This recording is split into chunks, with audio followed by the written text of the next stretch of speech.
ကျမတို့ကိုယ်တိုင်စိုက်ထားတဲ့အပြင်ကနေပြီးတော့မှခင်းကျင်ကြီးတွေစတီးပါပြီမှာစားမဲ့နေပြီပေါ့နော်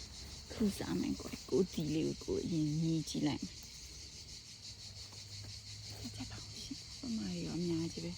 ပမာရောချက်ပါအောင်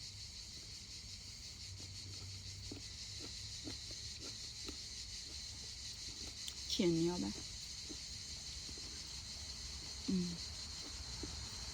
ကောင်းပါလား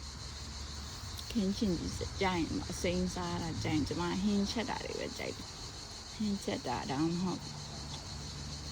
လက်ဖက်တုံးနဲ့တုပ်စားတာအမျိုးတွေပဲကြိုက်တယ်ပေါ့နော်နောက်ရက်မှလက်ဖက်တုံးနဲ့တုပ်စားဖို့ကြလာခူအောင်အရင်ကပြနေတဲ့ခြံတွေကတော့အဖိုးခြံနေရပေါ့နော်အဖိုးတို့ခွာတို့ဟိုဘက်ကအဖိုးတို့ခွာတို့ရဲ့ခြံပေါ့နော်အဲ့မှာတော့ခူပဲ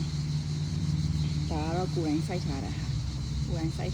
ကိုယ်ပဲရေလောင်းကိုပဲစိုက်ဆိုတော့လေကိုတီကိုပူစားရတာပထမဆုံးမှာရှင်ချက်ပါအောင်ရှင်အဲ့ဒါနဲ့ပြင်ဆိုရင်ရေစီးစမ်းလို့ဒီတိုင်းမှာနည်းနည်းပါတုတ်ပြီးတော့စားရရုံ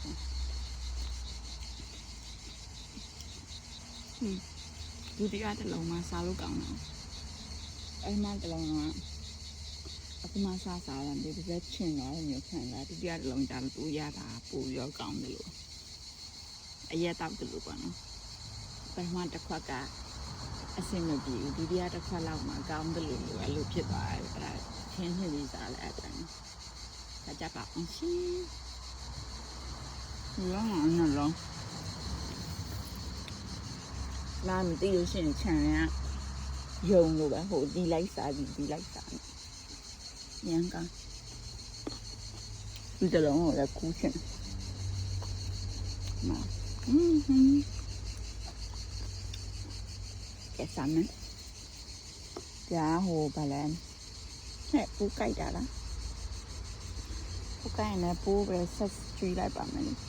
မစားတော့ပါလူอ่ะနောက်တလုံးစားမယ်ကြပါအောင်ရှင်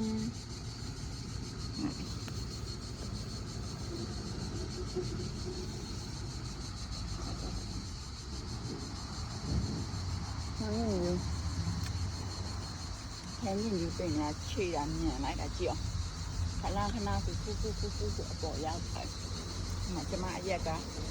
160နဲ့ကျမအရက်နဲ့ခင်းရင်ဒီပင်နဲ့အခုကကွက်တိဖြစ်နေနောက်ဆိုသူကအခုတော့ကိုထဲရှေ့ချင်းနေပြီပေါ့နော်နောက်ဆိုလို့ရှိရင်ဒီထဲရှေ့အောင်မှမသိပါဘူးဒါဟိုဘက်မှာစိုက်ထားတဲ့ဟာပဲတော့ရှိအီတလီပဲတော့ရှိပါနော်နောက်တစ်လုံးထပ်စားမယ်ကောင်းလိုက်တာကွယ်ခဏတော့မကောင်းဘူးလို့နဲ့ကောင်းလိုက်တော့ကွယ်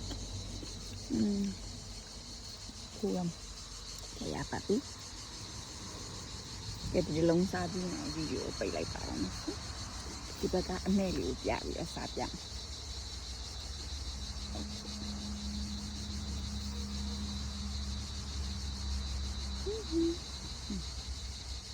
အဲ့မှာအစစ်လေးနဲ့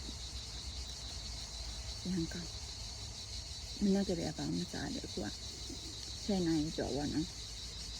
နေ့လယ်2နိုင်ကျော်လို့ဆိုကျော်နေ့လယ်7ခွဲဆိုလို့ရှိရင်မိသားစုလမ်းရှိရတယ်မှာ